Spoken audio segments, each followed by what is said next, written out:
இவர் ட்ரம்ப் பதவி ஏற்கிறதுக்கு முன்னாடி நம்மளுடைய நிஃப்டி 26,500 அப்படிங்கிற இடத்துல இருந்தது. அவர் வந்த பிறகு ஒவ்வொரு பிரச்சனையாக கொடுக்க ஆரம்பிச்சார். முதல்ல டாரிஃபாரை போட்டு ஒரு 1000 பாயிண்ட் இறக்கி விட்டார். 25,000 கிட்ட வந்துச்சு. அதுக்கப்புறமாக இந்த வார் அனௌன்ஸ்மெண்ட்டு. ஏன்னா ஸ்மால் கேப் வந்து மக்கள்கிட்ட வந்து ஒரு ஹை ரிட்டர்ன் அப்படின்னா எதிர்பார்க்கறது ஸ்மால் கேப்பில் தான். அந்த மாதிரி தான் இந்த இப்போ பார்த்தீங்கன்னா கடந்த 6 மாதத்தில் உங்களுக்கு மார்க்கெட் இறங்கிட்டு இருக்கு நான் பேசிகிட்டு இருக்கேன். ஆனால் மார்க்கெட் இறங்குறதுக்கு காரணம் லார்ஜ் கேப் கம்பெனிஸ் தான். ஸோ ஸ்மால் கேப் கம்பெனிகள் அப்போ இந்த மாதிரி இருந்தவங்க தானே லார்ஜ் கேப்பாக மாறி இருக்காங்க அப்படின்னு நம்ம நினைப்போம். ஆனால் 10ல் ஒரு 2 கம்பெனிகள் வந்து நல்ல பர்ஃபார்மன்ஸை கொடுக்கும். ஆனால் சில கம்பெனிகள் அவங்களுக்கு வந்து பர்ஃபார்மன்ஸை கொடுக்கறது இல்லை. ஸ்மால் கேப் கம்பெனி வச்சுருக்கவங்க அவங்களுடைய போர்ட்ஃபோலியோவில் அந்த ஸ்மால் கேப் கம்பெனிகள் ஒரு 20லேருந்து 25% லாபத்தில் இருக்குன்னா அந்த லாபத்தை அவங்க பதிவு செஞ்சு புக் பண்ணிக்கிறது நல்லது. ஒரு 10% தான் இருக்குது, லாபம் 10 தான் இருக்குன்னா அவங்க கொஞ்சம் வெயிட் பண்ணலாம். 5% தான் லாபத்தில் இருக்குது அப்படின்னா அவங்க அதை கொஞ்சம் ரீபேலன்சிங் பண்ணிக்கிறது நல்லது. ஸோ உங்களுடைய ஏஜ், உங்களுடைய எய்ம் என்ன, கோல் என்ன, எதற்காக மார்க்கெட்டில் இன்வெஸ்ட் பண்ணுறீங்க. ஒரு ஷார்ட் டேர்மில் நான் ப்ராஃபிட் பண்ணுவேன், லாபமோ நஷ்டமோ நான் கம்பெனியை கொடுத்துட்டு வந்துடுவேங்கிறவங்க ஸ்மால் கேப்பில் அதிக ஒதுக்கீடு பண்ணலாம். இல்லை நான் கிராஜுவலாக போனால் பரவாயில்ல, எனக்கு கம்பெனிகளால் பிரச்சனை வரக்கூடாதுன்னு நினைக்கிறவங்க லார்ஜ் கேப்பில் அதிகமான ஒதுக்கீடு பண்ணுறது தான் எப்போதுமே நல்லது. உங்களுடைய போர்ட்ஃபோலியோவில் 3 விதமான இதுவும் இருந்தால் மட்டும்தான் எப்படி இருந்தாலும் மார்க்கெட் எப்படி போனாலும் நம்ம என்ன பண்ணிக்கலாம், ப்ராஃபிட் பண்ணிக்க முடியும்.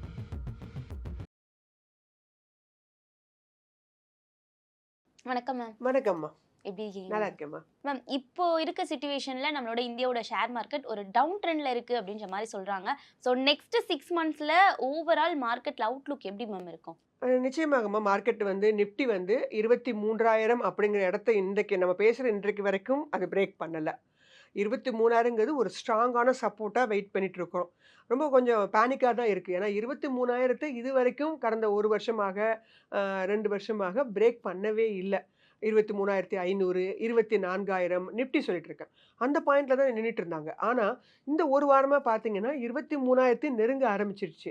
23,000 அப்படிங்கிறது ஒரு ஸ்ட்ராங்கான சப்போர்ட் லெவல். அதை பிரேக் பண்ணிட்டா மார்க்கெட் வந்து நல்ல டவுன் ட்ரெண்டுக்கு வந்துருச்சு அப்படின்னு தாராளமாக சொல்லிடலாம். ஆனால் மேலே ஒரு 100 பாயிண்ட் ஏற்றுறது, அதுக்கப்புறம் 100 பாயிண்ட் இறங்குறது, இன்னும் 23,000 பிரேக் பண்ணாமல் இருக்குது. ஸோ இந்த கண்டிஷன் அப்படிங்கிறது உங்களுக்கு 23,000 பிரேக் பண்ணாத வரைக்கும் பெரும்பாலும் பிரச்சனை இல்லை. அப்படியே பிரேக் பண்ணுச்சு அப்படின்னா வேறு வழியே இல்லைன்னா அடுத்த லெவல் 22,500. அந்த இடத்துல இருந்தும் எந்த விதமான குட் நியூஸும் இல்லைன்னா 22,000 அப்படிங்கிற இடத்துக்கும் போவதற்கான வாய்ப்புகள் உண்டு. ஸோ அடுத்த 6 மாதத்துக்கு மார்க்கெட் எந்த மாதிரி ஒரு கண்டிஷனில் இருக்கும்னு கேட்டிங்கன்னா இந்த 22,000 அல்லது 22,500 அந்த மேலே அப்சைடில் போனால் 24,000 இந்த லெவலுக்குள்ளே ஒரு 1000 பாயிண்ட்டுக்குள்ளே தான் ட்ராவல் ஆகிட்டு இருக்கும். ஸோ இந்த பாயிண்ட்டை இன்னும் டவுன் ட்ரெண்டு கொண்டு போகிறதுக்கும் நிறைய பாயிண்ட்ஸுகள் இருக்குது. அப்படியே அப் ட்ரெண்டுக்கு மாறுறதுக்கும் 2-3 பாயிண்ட்ஸ்லாம் இருக்குது. ஆனால் ஒவ்வொரு நாளும் எந்த மாதிரி செய்திகள் வருகின்றன அப்படிங்கிறத பார்த்து தான் மார்க்கெட்டுடைய மூமெண்ட்டே இப்போல்லாம் இருக்குது. உலக செய்திகள் மற்றும் உள்ளூர் செய்திகள், நம்ம இங்கே இந்தியாவில் நடக்கக்கூடிய செய்திகள், இப்படி எல்லாமே இப்போ கடந்த ஒரு 6 மாதமாகவே நியூஸ் பேஸ்டாக தான் நகர்ந்துட்டு இருக்கு. அதுவும் நன்றாக தெரிந்திருக்கும். ட்ரம்ப் அவர்களுடைய பேச்சை வைத்து தான் மார்க்கெட் நகர்த்திட்டே போகிறாங்க அப்படிங்கிறது ஷேர் மார்க்கெட்டில் இருக்க ஒவ்வொருத்தருக்கும் புரிஞ்சிருக்கும். ஸோ அதனால் அடுத்த 6 மாதத்திற்கு இந்த மார்க்கெட்டை ஏற்றுவதும் இறக்குவதும் அதிபர் ட்ரம்ப் கையில் தான் இருக்குது அப்படின்னு சொல்லலாம். மேம், அதே மாதிரி ஆர்பிஐ ரேட் கட்டாக இருக்கட்டும், கார்ப்பரேட் இயர்னிங்ஸாக இருக்கட்டும், குளோபல் லிக்விடிட்டி, ஸோ இது எல்லாத்துலேயும் நெக்ஸ்ட் ரேலியை அதிகமாக ட்ரை செய்கிறது எது மேம்? குளோபல். நம்மளே சொன்ன மாதிரி குளோபல் தான். ஏன்னா கடந்த 1 வருஷமாக நம்மளுடைய மார்க்கெட்டை வந்து நடத்தி கொண்டுட்டு போகிறதே அதிபர் ட்ரம்ப் அவர்கள் தான். ஸோ அதனால் இந்த குளோபல் அப்படிங்கிறது தான் மிக முக்கியமான விஷயம். இதோடு சேர்த்து மற்றவங்களும் உள்ளே வராங்க. ஆர்பிஐ பாலிசி போன வாரம் நடந்துச்சு. அவர் ரேட்டை வந்து அன்சேஞ்சுன்னு சொல்லிட்டு போயிட்டார். ஸோ அதோட தாக்கம் அன்றைய தினம் இருந்தது. அதே மாதிரி ஜிடிபி அந்த டேட்டா வரும்போது, ஐஐபி டேட்டா வரும்போது, இன்ஃப்ளேஷன் வெரி இம்பார்ட்டன்ட். இன்ஃப்ளேஷன் அதிகமாகிடுச்சு சொல்லிட்டிங்கன்னா அந்த அன்றைய தினம் அதுக்கு அடுத்த 1 வாரத்துக்கு மார்க்கெட் டவுன் ட்ரெண்டில் போயிடும். ஸோ அதனால் இந்த டேட்டாஸ் அப்படிங்கிறதும் மார்க்கெட்டை அஃபெக்ட் பண்ணும். அதே மாதிரி வேர்ல்டு மார்க்கெட் அப்படிங்கிறதும் டெஃபினட்டாக நம்மளுடைய இந்திய பங்குச்சந்தைகளில் வந்து பாதிப்பு உண்டு பண்ணும். இதில் ரேங்கிங் வைஸ் நீங்கள் கேட்ட மாதிரி சொல்லணும்னா நான் ஃபஸ்ட்டு குளோபல் ஈவெண்ட்டை சொல்லுவேன். 2வது ஆர்பிஐ மானிட்டரி பாலிசி, 3வது இங்கே நடக்கக்கூடிய டேட்டாஸ், ஜிடிபி, ஐஐபி போன்ற டேட்டாஸ். மேம், இப்போ middle east tension, oil price, US policy changes, so இந்த மாதிரி விஷயங்களால ஜியோ பொலிட்டிக்கல் ஃபேக்டர்ஸ் இந்தியாவுடைய மார்க்கெட்டை எந்த அளவு இம்பாக்ட் பண்ணுது மேம்? ஜியோ பொலிட்டிக்கல் டென்ஷன் ஆரம்பித்த நாள்லேருந்து தான் மார்க்கெட் டவுன் ட்ரெண்டுக்கே ஆரம்பிச்சிச்சு. ஏன்னா 26,000 வரைக்கும் இருந்தது. இவர் ட்ரம்ப் பதவி ஏற்கறதுக்கு முன்னாடி நம்மளுடைய நிஃப்டி 26,500 அப்படிங்கிற இடத்துல இருந்தது. அவர் வந்த பிறகு ஒவ்வொரு பிரச்சனையா குடுக்க ஆரம்பிச்சாரு. முதல்ல டாரிஃப் வார். டாரிஃப் வார போட்டு ஒரு 1000 பாயிண்ட் இறக்கி விட்டார். 25,000 கிட்ட வந்துருச்சு. அதுக்கப்புறமாக இந்த வார் அனௌன்ஸ்மென்ட். யுஎஸ் ஈரான் வார் பிப்ரவரில ஆரம்பிச்சாரு. அதுக்கப்புறம் எங்கேயோ கொஞ்சம் நிப்பாட்டிருக்காரு. இன்னைக்கு 23,000ங்கிற இடத்துக்கு வந்திருக்கு. ஏன்னா இன்னுமே போர் நிறுத்தம் பண்ணல. இது கன்டின்யூ ஆயிட்டே தான் இருக்குது. அதனால இது வந்து க்ரூட் ஆயில்ல ஒரு பெரிய தாக்கம். க்ரூட் ஆயில் மற்றும் எல்பிஜி கேஸ்ல எல்லாம் பெரிய தாக்கம். க்ரூட் ஆயில்ல பெரிய தாக்கம் வந்துட்டாலே அது டைரக்ட்டா இன்ஃப்ளேஷன பாதிக்கும். ஸோ அதனால இந்த ஜியோபொலிட்டிக்கல் டென்ஷனால தான் மார்க்கெட் வந்து இந்த அளவு இறங்கியிருக்கு அப்படின்னு நம்ம உறுதிட்டு சொல்லலாம். அதோடு சேர்த்து க்ரூட் ஆயிலுடைய பிரைஸ் மூவ்மெண்ட். அதுவும் பயங்கரமா உங்களுக்கு டாலரே பார்த்தீங்கன்னா 100 தாண்டிருச்சு. இந்த மாதிரிலாம் போனது அப்படின்னா நமக்கு ரொம்ப கஷ்டம். தற்போது ஒரு கூல் ஆஃப் நிலைக்கு வந்துட்டு இருக்குது. ஆனா இந்த கண்டிஷனால தான் மார்க்கெட் வந்து இந்த அளவு இறங்குது. Large cap, mid cap, small caps இந்த 3லயும் இப்போ வேல்யூவேஷன் பேஸ்ல எந்த செக்மெண்ட் அதிகமா அட்ராக்டிவா இருக்கு மேம்? Obviously small cap. ஏன்னா ஸ்மால் கேப் வந்து மக்கள்கிட்ட வந்து ஒரு ஹை ரிட்டர்ன் அப்படின்னா எதிர்பார்க்கறது ஸ்மால் கேப்ல தான். அந்த மாதிரி தான் இந்த இப்போ பார்த்தீங்கன்னா கடந்த 6 மாதத்துல உங்களுக்கு மார்க்கெட் இறங்கிட்டு இருக்குன்னு நான் பேசிட்டு இருக்கேன். ஆனா மார்க்கெட் இறங்குறதுக்கு காரணம் லார்ஜ் கேப் கம்பெனிஸ் தான். லார்ஜ் கேப் கம்பெனிஸோட இண்டெக்ஸ் தான் இறங்கிட்டு இருக்கு. ஸ்மால் கேப்பும், மிட் கேப்பும் வழக்கம் போல அவங்க ராலியில போயிட்டு தான் இருக்காங்க. ஆல் டைம் ஹைலாம் போன வாரத்துக்கு முந்தின வாரம் வந்தது. யாருன்னா ஸ்மால் கேப் இண்டெக்ஸ். ஸோ அதனால உங்களுடைய போர்ட்ஃபோலியோல அந்த ஸ்மால் கேப் அதிகமா வச்சிருக்கவங்களுக்கு இப்போ வந்து நல்லா தான் இருக்காங்க. ஜாலியா இருக்காங்க. ஆனா மார்க்கெட் டவுன் சொல்லிட்டு இருப்பாங்க. ஆனா அவங்க போர்ட்ஃபோலியோ வந்து நல்லா ப்ராஃபிட்டபிளா இருக்குது. ஸ்மால் கேப் வந்து ரொம்ப மக்கள் வந்து அட்ராக்ட் பண்ணியிருக்குன்னு சொல்லலாம். ஆனா இப்போ தற்போதுள்ள கண்டிஷன்ல ஸ்மால் கேப் ஓவர் வேல்யூடும் ஆயிருக்கு. அதனால ஸ்மால் கேப் கம்பெனிகள் வச்சிருக்கவங்க கொஞ்சம் ரீபேலன்சிங் பண்றதுக்கான டைம் இதுன்னு நினைக்கிறேன். மார்க்கெட் வந்து இறங்கி இருக்குதானே, மார்க்கெட் ஏறும்போது மார்க்கெட் ஏறுச்சுன்னா அதுக்கு காரணம் யார் தெரியுமா? Large cap index. ஸ்மால் கேப்புக்குன்னு தனியா இண்டெக்ஸ் இருக்கு. மிட் கேப்புக்குன்னு தனியா இண்டெக்ஸ் இருக்கு. ஸோ நேயர்களே அதெல்லாம் போய் பாருங்க. நிஃப்டி ஏறுது, நிஃப்டி இறங்கியிருக்குன்னா, நம்ம நிஃப்டில உள்ள அந்த 50 கம்பெனிகள நம்ம வாங்கல. நிஃப்டிங்கிறது 50 கம்பெனியோட தொகுப்பு. அந்த 50 கம்பெனி நம்ம வாங்கி வைக்கல. நம்ம வாங்கியிருக்கிறது 500வது கம்பெனியாக இருக்கலாம், 1000வது கம்பெனியா இருக்கலாம். அது ஸ்மால் கேப்போ இல்ல மைக்ரோ கேப்பா கூட இருக்கலாம். ஸோ அதனால உங்களுடைய நிஃப்டி ஏறுறதுனால உங்க கம்பெனி ஏறணும், இறங்கணும்னு ஒரு கட்டாயம் இல்ல. நீங்க எந்த மார்க்கெட் கேப் வச்சுள்ள கம்பெனிகள வாங்கியிருக்கீங்க அப்படின்னு பார்க்கலாம். தற்போது உள்ள சூழ்நிலையில கடந்த 1 வருஷமாவே பார்த்தீங்கன்னா, ஸ்மால் கேப் தான் நல்ல ராலிய தங்கம் எப்படி குடுத்துச்சோ, அதே மாரி ஸ்மால் கேப் நல்ல ராலிய குடுத்துருக்கு அப்படின்னு நம்ம சொல்லலாம். நீங்க சொன்ன மாதிரி இப்போ ஸ்மால் கேப் வந்து இப்போ ரீசன்ட் டேஸ்ல ஒரு பூம் ஆயிருக்கு அப்படின்னே சொல்லலாம். ஸோ இது வந்து இப்போ நியூ growth சைக்கிள் மாதிரி நம்ம பார்க்கலாமா? இல்ல ஷார்ட் டர்ம் எக்ஸைட்மெண்ட் மாதிரி பார்க்கலாமா மேம்? இது ஒரு ஷார்ட் டேர்ம்ல கிடைக்கக்கூடிய ஒரு பெனிஃபிட் தான். ஏன்னா ஸ்மால் கேப் கம்பெனிகள் எல்லாமே ஃபண்டமெண்டலி ஸ்ட்ராங்ன்னு சொல்ல முடியாது. அந்த கம்பெனிகளுடைய மார்க்கெட் கேப் 18,000 கோடிக்கு கீழ உள்ள கம்பெனிகள் 10,000 கோடி, 8,000 கோடி அந்த மாரி தான் இருக்கும். ஸோ ஸ்மால் கேப் கம்பெனிகள் அப்ப இந்த மாரி இருந்தவங்க தானே லார்ஜ் கேப்பா மாறியிருக்காங்க அப்படின்னு நம்ம நெனைப்போம். ஆனா 10ல ஒரு 2 கம்பெனிகள் வந்து நல்ல பெர்ஃபார்மன்ஸ குடுக்கும். ஆனா சில கம்பெனிகள் அவங்களுக்கு வந்து பெர்ஃபார்மன்ஸ குடுக்கறது இல்ல. அது ஒரு ஷார்ட் டேர்ம்ல ஒரு ராலிய குடுத்துட்டு இப்ப நெறைய நியூஸ்ல பார்த்திருப்பீங்க. நெறைய கம்பெனிகள் எந்த மாரி ஃபேக் இதெல்லாம் பண்ணாங்கன்னு. ஸோ இதெல்லாம் ஸ்மால் கேப்ல தான் அதிகமா நடக்கும். லார்ஜ் கேப்ல கொஞ்சம் கம்மி. நடக்கவே நடக்காதுன்னு சொல்லல. லார்ஜ் கேப்லயே நடந்துட்டு தான் இருக்கு. ஸோ அதனால ஸ்மால் கேப் கம்பெனிகள்ல இந்த மாரி மால் பிராக்டிசஸ் அதிகமா இருக்கிறதுனால, ஸ்மால் கேப் கம்பெனிகள எப்போதுமே ஒரு ஸ்விங் ட்ரேடிங்க்கு யூஸ் பண்ணுங்க. ஒரு 5 வருஷம், 10 வருஷம்லாம் வச்சுக்கிறவங்க ஸ்மால் கேப் கம்பெனிகள தேர்ந்தெடுப்பது அவ்வளோ நல்லதுக்கு இல்ல. ப்ராஃபிட் கிடைக்குதா, ஒரு 5% கிடைக்குதா டக்கு டக்குன்னு புக் பண்ணிட்டு, அடுத்தடுத்த கம்பெனிகளுக்கு மாறிக்கொண்டே இருப்பது நல்லது. ஸோ ஸ்மால் கேப் கம்பெனிகள் ஒரு எக்ஸைட்மென்ட்ல ஒரு ஏறிட்டு இருக்கு அப்படின்னு தான் நம்ம சொல்லவே முடியும். மேம் அதே மாதிரி இப்போ ஸ்மால் கேப் ஃபண்ட்ஸாக இருக்கட்டும், ஸ்டாக்ஸ் ஏற்கனவே இன்வெஸ்ட்மெண்ட் பண்ணியிருப்பாங்க இல்லையா? ஸோ அவங்க கண்டினியூ பண்ணலாமா? இல்லை ப்ராஃபிட் வந்து புக்கிங் செய்யலாமா? இல்லை ரீபேலன்ஸ் செய்யணுமா மேம்? ஸ்மால் கேப் கம்பெனி வச்சிருக்கவங்க அவங்களுடைய போர்ட்ஃபோலியோல அந்த ஸ்மால் கேப் கம்பெனிகள் ஒரு 20லேருந்து 25% லாபத்துல இருக்குன்னா, அந்த லாபத்த அவங்க பதிவு செஞ்சு புக் பண்ணிக்கிறது நல்லது. ஒரு 10% தான் இருக்குது, லாபம் 10 தான் இருக்குன்னா, அவங்க கொஞ்சம் வெயிட் பண்ணலாம். 5% தான் லாபத்துல இருக்கு அப்படின்னா, அவங்க அத கொஞ்சம் ரீபேலன்சிங் பண்ணிக்கிறது நல்லது.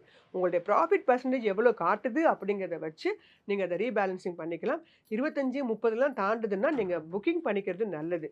அதுக்கப்புறமாக எல்லாருமே எங்க வந்துருவாங்கன்னா, லார்ஜ் கேப் சைடு வந்துருவாங்க. ஏன்னா லார்ஜ் கேப் நீங்க கணக்கீடு பண்ணீங்கன்னா, இந்த வருஷத்துல 18% தான் லாபம் குடுத்திருக்க மாரி கணக்கு இருக்கு. மிட் கேப் வந்து ஒரு 30 கிட்ட. ஸ்மால் கேப் 50%க்கு மேல லாபம் குடுத்திருக்கதா சொல்றாங்க. அப்ப இவங்க என்ன பண்ணுவாங்க நல்லா தெரிஞ்சவங்க, இந்த ஸ்மால் கேப் கம்பெனில இருக்க லாபத்த பதிவு செஞ்சுட்டு, லார்ஜ் கேப்ன்னு உங்களுக்கு நல்ல சலிசான விலையில இப்பல்லாம் கிடைக்குதுன்னா, அங்க மாறிக்குவாங்க. அப்ப ஸ்மால் கேப் கம்பெனி மறுபடியும் என்ன பண்ண ஆரம்பிச்சிரும், இறங்க ஆரம்பிச்சிரும். அதனால ஸ்மால் கேப் கம்பெனி நல்ல ப்ராஃபிட்ல இருக்கீங்க, ஒரு மோர் தென் 20% ப்ராஃபிட்ல இருக்கீங்கன்னா, அந்த இடத்துல மார்க்கெட் ஏறும்போது குடுக்கலாம்னு நினைக்காதீங்க. மார்க்கெட் ஏற ஆரம்பிக்குதுன்னா, அதுக்கு காரணம் லார்ஜ் கேப் கம்பெனிஸ். உங்களுடைய ஸ்மால் கேப் கம்பெனிஸ் அல்ல. ஸோ ஸ்மால் கேப் இண்டெக்ஸ் ஏற்கனவே ஏறி தான் இருக்கு. அதனால ப்ராஃபிட் இருக்குதுன்னா 20% இருந்தா புக் பண்ணிக்கிறது நல்லதுங்கிறது என்னுடைய அபிப்பிராயம். Okay ma'am. மேம் இப்போ ஃப்ரெஷ்ஷா வந்து இன்வெஸ்ட்மெண்ட் பண்ண போறாங்க. ஃப்ரெஷ் மணிய இன்வெஸ்ட்மெண்ட் பண்ண நினைக்கிறவங்க large cap, mid cap, small கேப்க்கு எந்த ரேஷியோல அலோகேஷன் பண்ணணும் மேம்? எப்போதுமே நீங்க உள்ள வர்றவங்க என்ன ஒரு பர்ப்பஸ்க்காக வர்றீங்க? லாங் டேர்முக்கு நான் வச்சுக்க போறேன். அப்படிங்கிறவங்க எப்போதுமே லார்ஜ் கேப்ல உங்களுடைய ஒதுக்கீட அதிகமா வச்சுக்கிறது நல்லது. நான் ஒரு மோர் தென் 1 இயர், 2 இயர்ஸ், 3 இயர்ஸ் வச்சுக்க போறேன் அப்படின்னா, அதுலயும் ஒரே செக்டர்லயே போகாம டைவர்சிஃபிகேஷனான செக்டராக போங்க.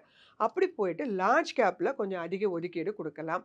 மிட் அண்ட் ஸ்மால் உதாரணமாக ஒரு 50% நீங்க லார்ஜ் கேப்ல குடுக்குறீங்கன்னா, ஒரு 30% மிட் கேப்லயும், ஒரு 20% ஸ்மால் கேப்லயும் வைத்துக்கொள்வது ஒரு பேலன்ஸ்டான ஒரு போர்ட்ஃபோலியோ அப்படின்னு சொல்லுவோம்.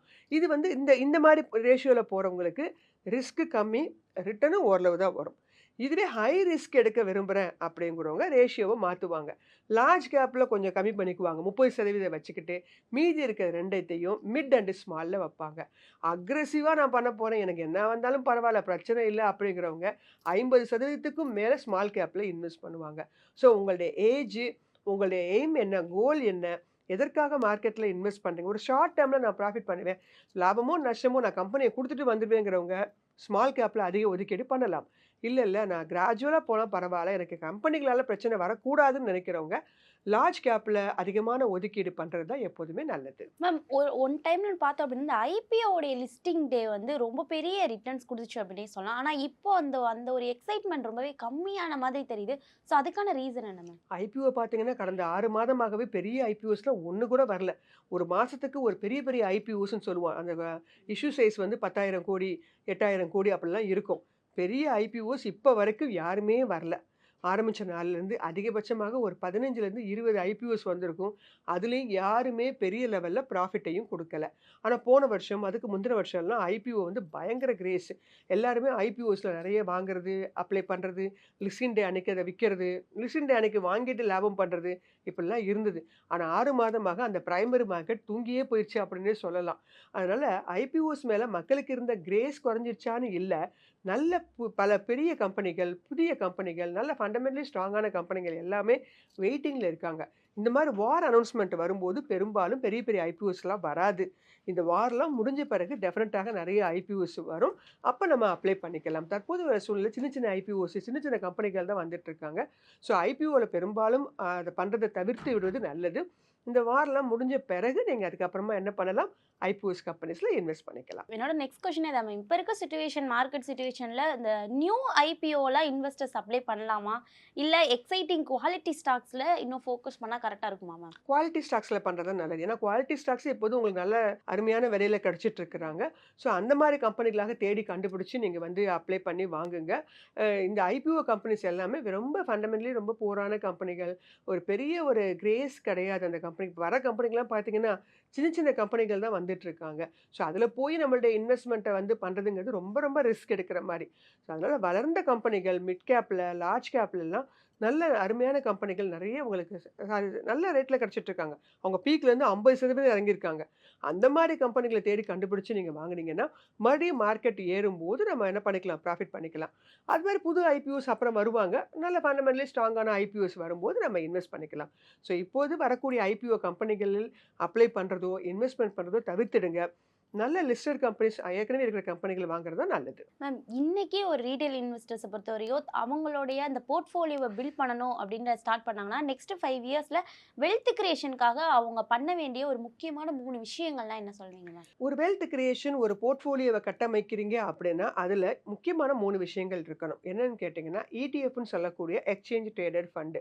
அதாவது கோல்டு பேஸ், சில்வர் பேஸ். கண்டிப்பாக உங்களுடைய போர்ட்ஃபோலியோல 5லேருந்து 10% கோல்டு அண்ட் சில்வருக்கு ஒதுக்கணும்.